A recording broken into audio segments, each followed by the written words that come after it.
Eu sou Thiago Paiva, neurocirurgião infantil e apaixonado pelas possibilidades que a ciência nos dá de buscar alternativas e tratamentos a condições que até não muito tempo a gente não tinha tanta alternativa.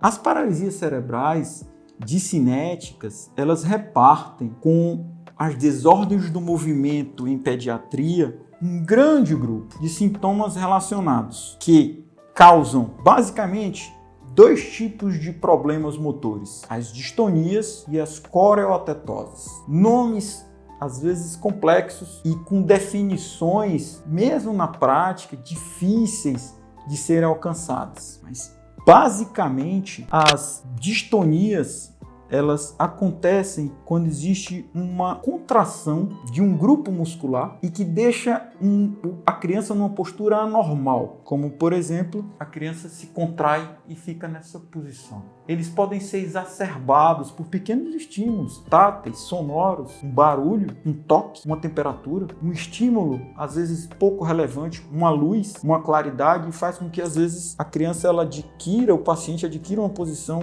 de contração do músculo, uma postura anormal. Coreotetose é um grupo de movimentos involuntários em que a coreia é caracterizada por movimentos mais rápidos, meio serpentiformes às vezes, e as atetoses com movimentos mais lentos, relacionados às discinesias. Cinesia de movimento, distúrbio do movimento. Então, paralisia cerebral discinética nada mais é do que um tipo de paralisia cerebral que o padrão mais comum é um distúrbio de movimento, seja distônico, a contração fixa, ou as coreotetoses, as movimentações descoordenadas. O prejuízo motor, ele frequentemente é mais severo do que nos outros tipos.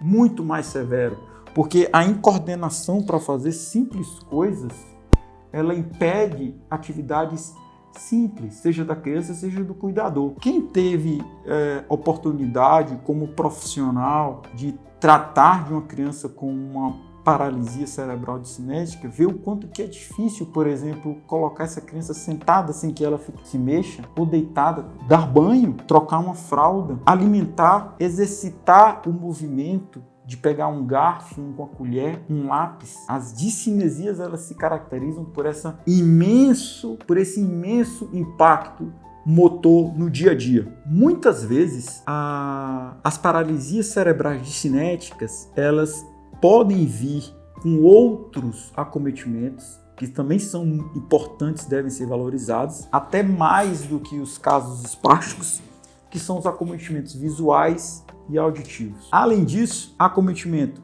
do trato gastrointestinal, rins e vias urinárias, respiração, as deformidades, a criança que tem muita babação, muita cialorreia, a dor, distonia causa muita dor, incontinência urinária. Esses outros acometimentos, eles são mais comuns nas paralisias cerebrais discinéticas do que nas paralisias cerebrais espásticas puras. Paralisia cerebral discinética não é tão comum quanto a espástica, tem mais impacto do que a espástica, ela é mais complexa de se diagnosticar e de se pensar, mas ela também tem muito o que se fazer.